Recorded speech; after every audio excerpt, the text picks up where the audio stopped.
ఏమిటా నువ్వు? ఓ పంచి మంచి పోట్లకి తుంది దాని ముక్కుల నిండా గుడ్డుగారం బాగా దట్టించి ఆ మాధవ గారి గొడ్ల మీద పోతుంది.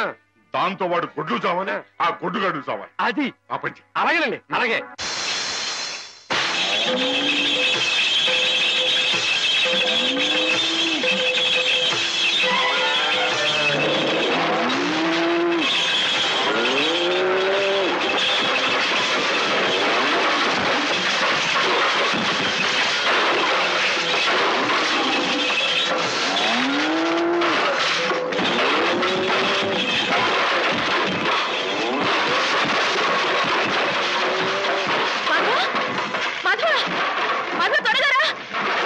ఏం జరిగింది?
ఎక్కడికేంటండి?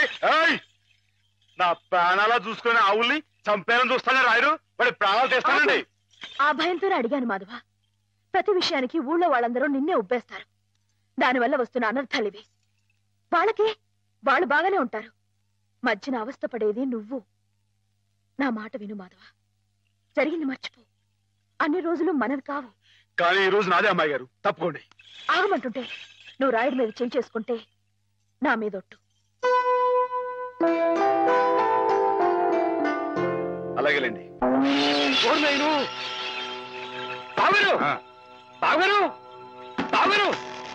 ఎద్దు ఎద్దు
Ha ha ha!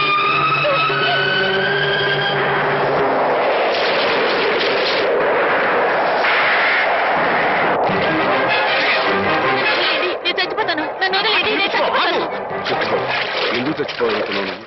నాకెవరూ లేరు బాబు గారు. నీ పేరేమిటి బాబు? మాధవయ్య. చూడు మాధవ, దిక్కులేని వాళ్ళకి దేవుడే పెద్ద దిక్కు. మనం పుట్టింది బతకడానికయ్యా, చావడానికి కాదు. పద, మాతో పాటు మా ఇంట్లో ఉందిగా. నేను ఉత్తినే ఉండను, ఏదైనా పనిపించండి, చేస్తాను. అలాగే పనిపిస్తాను. పద.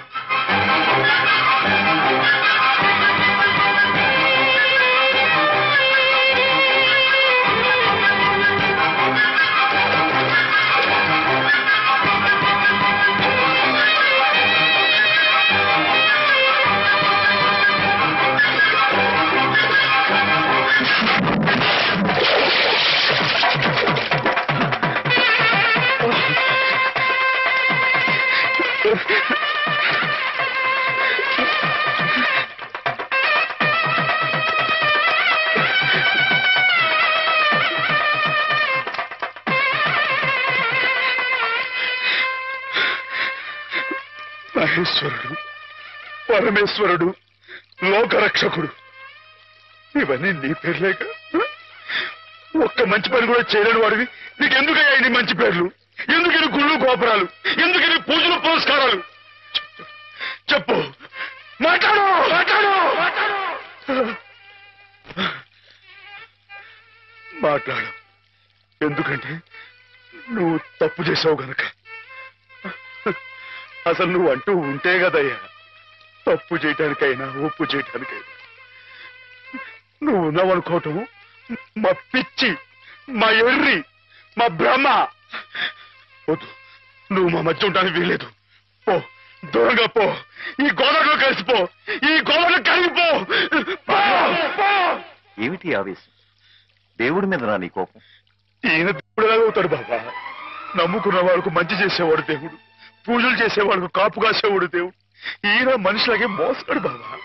లేకపోతే రోజు శివారాధన చేయందే మంచి కూడా ముట్టుకుని అయ్యగారిని అర్థంతరంగా తీసుకుపోతాడా? అలాగా అయితే మాత్రం నీకేం అధికారం ఉందని దీన్ని నీటిపాలు చేయాలనుకుంటున్నావు? ఇది నేను చేసుకున్న బొమ్మ, దీని మీద అధికారం నాకు ఎందుకు ఉండదు?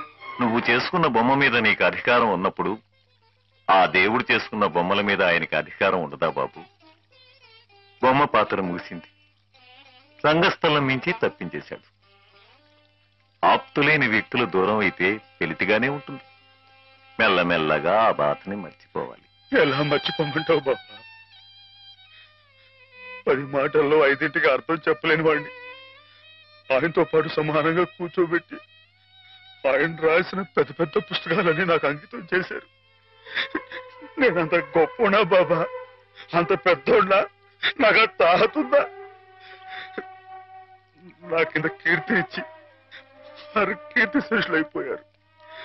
నా మేళం మణారు వేసి ఆయన మట్లో కలిసిపోయారు. ఊరుకో మాధవ, ఊరుకో. నీ బాబుగారి ఆత్మ శాంతించాలంటే త్వరలో ఆ పుస్తకాలన్నీ అచ్చు వేయించి ప్రజలకు అందించు. ఆయన పేరు శాశ్వతంగా నిలుస్తుంది.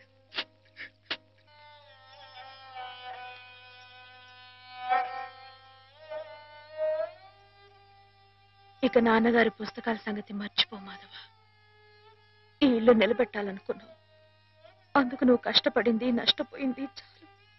ఆ రుణం మేము తీర్చుకున్న తర్వాత ఆ పుస్తకాలు అప్పుడే అచ్చు వేయించచ్చు. మీరు రుణం తీర్చుకుంటారా అమ్మాయి గారు? అయితే ఆ డబ్బునైనా అప్పుగా ఇచ్చానండి. ఆ మాత్రం డబ్బుకే మీరు రుణం అనుకుంటే, అయ్యా అమ్మా ఏ దిక్కులేని నన్ను చిన్నప్పటి నుంచి అయ్యగారు సాకారే, మరి ఆయనకి ఎంత రుణపడి ఉంటానండి? అయ్యగారు లేరు కదా అని మీ ఇష్టం మాట్లాడితే పాస్ అయిపోద్దు అనుకోమాకండి. అది కాదు మాధవ, నా ఉద్దేశం అది కాదు.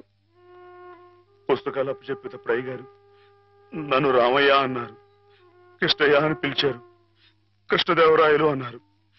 నేను నిజంగా అంత గొప్పవాడిని కాకపోయినా కనీసం వాళ్ళ మంచితనంలో కొంతని చూపించుకునేవండి. నీకు మించిన బరువును మోస్తున్నావనే కానీ మరేం లేదు మాధవ. నీ ఇష్టం. నాన్నగారిని చనిపోకుండా బ్రతికిస్తానంటే మాకు మాత్రం సంతోషం కదా? మనం ఎవరూ కాదని ఆయన బతికించేది. ఆయన రాసిన ప్రతి అక్షరంలో ఉన్న ప్రాణం, ప్రతి పదంలో ఉన్న భావం.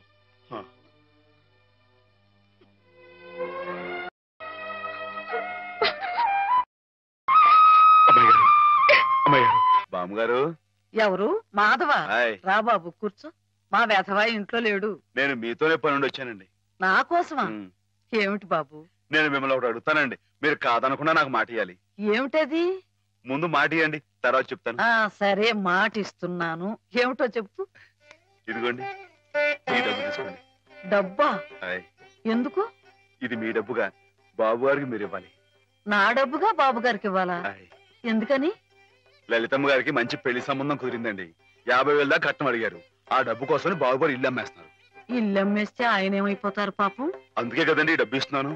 నాకు ఎప్పటి నుంచోనండి బాబు గారి పుస్తకాలు వచ్చేయించాలన్న చిన్న ఆలోచన ఉందండి.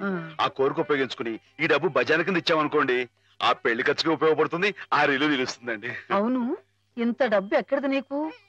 అప్పు చేసావా? నాకు ఆవులున్నాయి కదండి, అందులో కొన్ని అమ్మేశానండి. మిగతావేమో బేరం పెట్టాను. ఇలా అన్ని అమ్మేసుకుంటే నువ్వేం తిందామని? మరెవరే, మీరంతా లేరేంటండి? మీ ఇంటికి వస్తే ఓ ముద్దు పెట్టరా? నాకు సాయం చేసి పెడతారు కదండి. మారేడు దళం శివుని పాదాలు తాకాలంటే ఏ చేతులు కాదంటాయి? ఎంత దొడ్డ మనసురా నాయనా నీది. ఏమిటి బామ్మగారు, నా కావ్యాలను మీరు వేయిస్తారా? అది కాదు బాబు గారు, మా వారు బోరుడు హైవేస్ నాకు వదిలి వెళ్ళిపోయారు. అనుభవించడానికి నేను నా మనవడు మిగిలాం. ఆ డబ్బు ఇలాంటి పుణ్యకార్యాలకు ఉపయోగిస్తే నా జన్మ తరిస్తుందనిపించింది. బామ్మగారు ఏంటండి పొద్దునే జన్మలు అయ్యి అంటున్నారు? నాన్నగారు పుస్తకాలన్నీ బామ్మగారు అచ్చు వేయిస్తారట మాధవ. అయ్యో బాబోయ్, ఎంత శుభవార్తనానండి. అండి బాబు గారు, ఇక రామాయణం మహాభారతం పక్కన పేటేసో కూర్చుంటాయి మీ పుస్తకాలు. కానీ నా పుస్తకాల మీద మీకు రాబడి పెద్దగా ఉండకపోవచ్చు బామ్మగారు. మాకు పైసా రాబడి రాకపోయినా పర్వాలేదు బాబు గారు. ఒక మహాకవి రాసిన అపురూప గ్రంథాలు వెలుగు చూడాలి. మీరేమిటో, మీ కళానికున్న శక్తి ఏమిటో 10 మందికి తెలియాలి. ఏం మాధవ? లక్ష విలువ చేసే మాట అన్నారండి. ఆ మాటతో పాటే భజానగా ఇంత ఇప్పించేస్తే ఈ విషయం పాస్ అయిపోద్దండి. మాధవ, బేరాలు ఆడడానికి భజనాలు పుచ్చుకోవడానికి ఇది నువ్వు పశువుల సంతకెళ్ళి చేసే పశువుల బేరం అనుకున్నావుటయ్యా? ఇటువంటివి నచ్చవు నాకు. రైటే బాబు, ఇప్పుడు ఆవులు గేదెల మధ్య గడిపేవాడిని. అంతవరకు ఆలోచించాను. తప్పే. మాధవేం తప్పుగా అనలేదు బాబు గారు. మీకు ఎంతో కొంత ఇవ్వటం మా బాధ్యత, ధర్మం. ప్రస్తుతానికి 50,000 అట్టి పెట్టండి. ఇప్పుడు ఎందుకు బామ్మగారు? రేపు పుస్తకాలన్నీ వచ్చైన తర్వాత ఏకమొత్తంగా ఇద్దరు గాని ఉంచండి బాబు గారు. పెద్దమ్మాయి గారి పెళ్ళని కూడా అనుకుంటున్నారట కదా, దేనికైనా అక్కడికి వస్తుంది. బామ్మగారు మాట కాదనకండి బాబు, ఉంచండి. మన అవసరం పాస్ అయిపోతుంది. ఇచ్చేయండి.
ఏంటండి అమ్మాయి గారు, ఏమైందండి?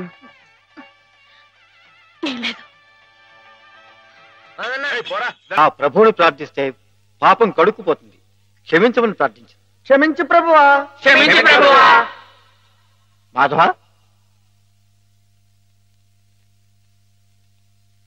ఇక్కడున్న ఆడవాళ్ళు నీలాగే వైద్యం కోసం వచ్చిన వాళ్ళు, ఒంటరి వాళ్ళు. వాళ్ళ మీద అత్యాచారం చేయడం తప్పు కదూ? రాత్రి నువ్వేదో హేమ మీద అఘాయిత్యం చేయబోయేవట. నేను అమ్మాయి గారి మీద అఘాయిత్యం, అదంతా అబద్ధం సార్. ఆవిడంటే నాకు ప్రాణం. అయితే ముద్దెట్టుకో.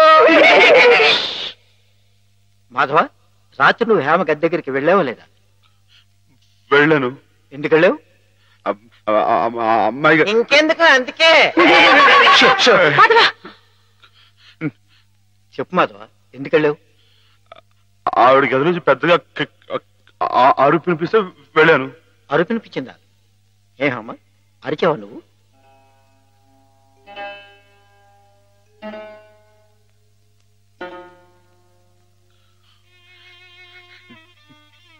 చెప్పడమ్మాయి గారు, రాత్రి మీరు అరవలేదు.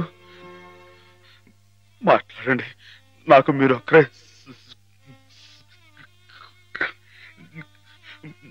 సాక్ష్యం.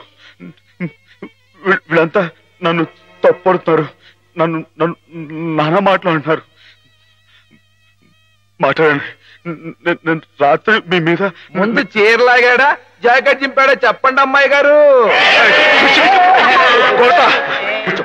కూర్చోండి, కూర్చోండి. వీడే కదండి అమ్మాయి గారు, రాత్రి మీ గదిలో చొరపడి అల్లరి చేయకపోతే నేను వచ్చి అడ్డుకుంది. చెప్పండి అమ్మాయి గారు.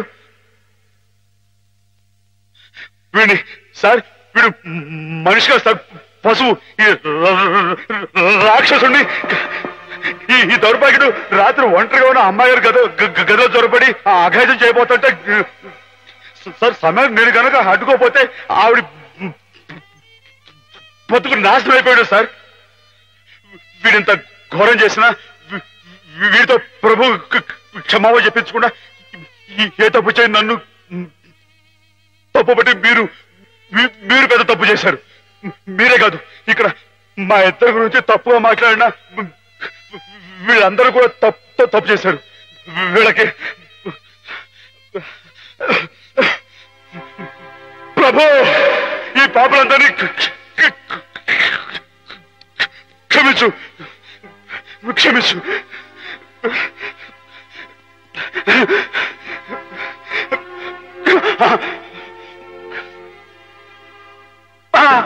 అమ్మా,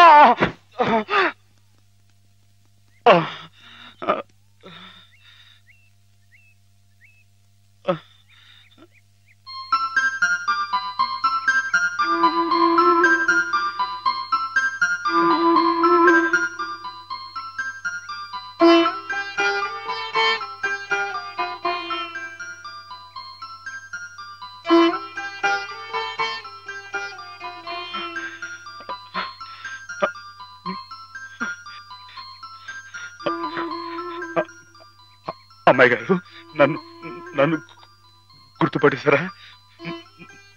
మన ఇక్కడ ఉండొద్దు, మన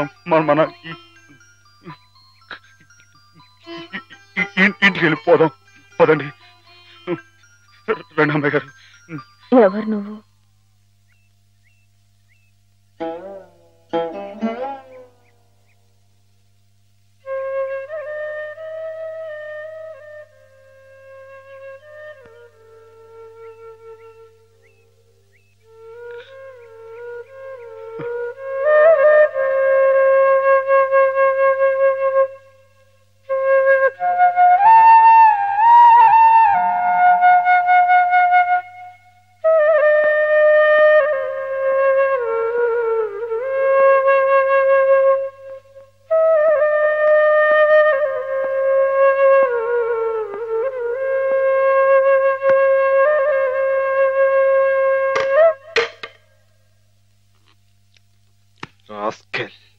పెద్ద డాక్టర్కి నా మీద రిపోర్ట్ ఇస్తావరా? ఎన్ని గుండెలరా నీకు?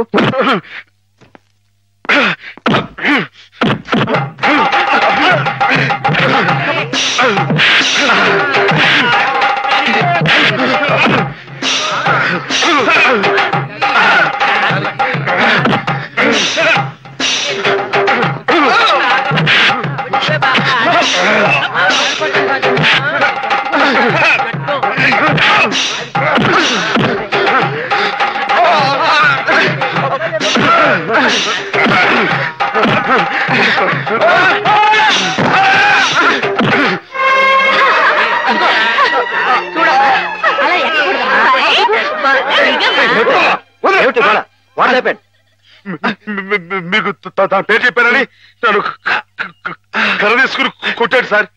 నిజమా? లేదు సార్, ఈ పిచ్చోడు మాటలు ఆ రోజు మాధవ చెప్పినప్పుడే నాకు నీ మీద అనుమానం వచ్చింది. తెలుసో తెలియకో చేసిన పాపాలకు మానసిక స్థితి దెబ్బతిని పాపం వాళ్ళు ఇక్కడ పడుంటే వాళ్ళ మీద కాస్త జాలి చూపడం అని ఇటువంటి అగాయిష్టం చేస్తావా? You're summarily dismiss. Get out. Sir ఈ ఒక్కసారికి నథింగ్ డూయింగ్.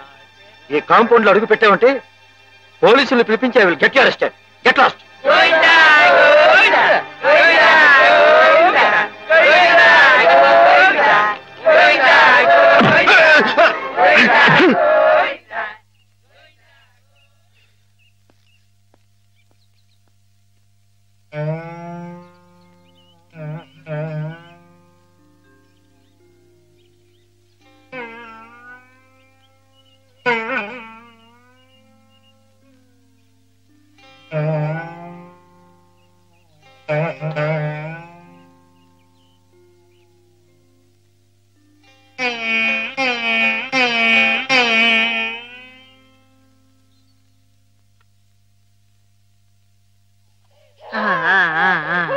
అయితే ఒక 2 నెలల్లో అమ్మాయిని తీసుకెళ్ళొచ్చన్నమాట. ఈ ఇంప్రూవ్మెంట్ చూస్తే అలాగే అనిపిస్తుంది. నమస్కారం. నమస్కారం అమ్మా.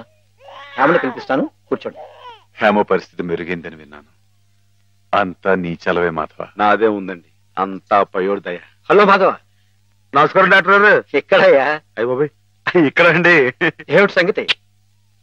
కుచ్చుకులు పిచ్చుకులు చిక్క చిక్క ఇది improving, isn't it? Yes, doctor. Chip chip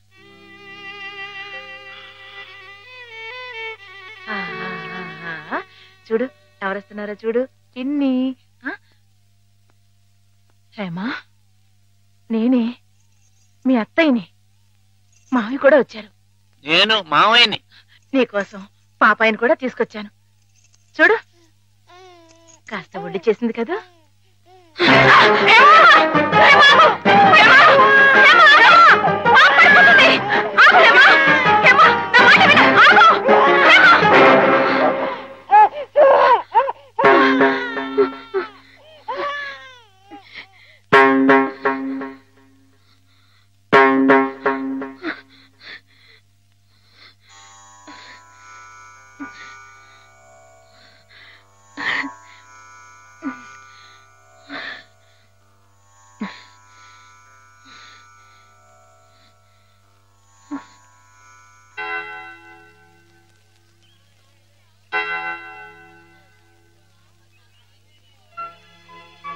పాపం తెచ్చి నాకు అప్పగించిందంటే తన వస్తువుల్ని తన మనుషుల్ని గుర్తుపడుతున్నమాటే కదా సరస్వతి. నిజమే.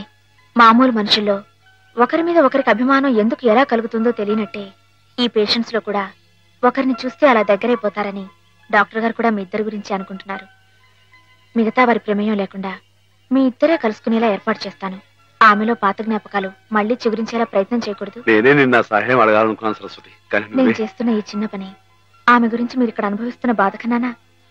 ఏమిటో ఆ పిచ్చివాడు సరస్వతి ఎప్పుడు అలాగే మాట్లాడుకుంటూ ఉంటారా? మాట్లాడుకోరే పాపం. మరి మాట్లాడుకోపోతే ఎందుకు పెదవులు అలా కదులుతున్నాయి? మాట్లాడుకుంటే కాళ్ళు కదులుతాయి గాని పెదాలు ఎందుకు కదులుతాయిరా? ఓహో, అబ్బో, నువ్వు కూడా కొట్టేవే. పిచ్చి నీకా నాకా? ఓహో, పిచ్చి నాకే. అమ్మో.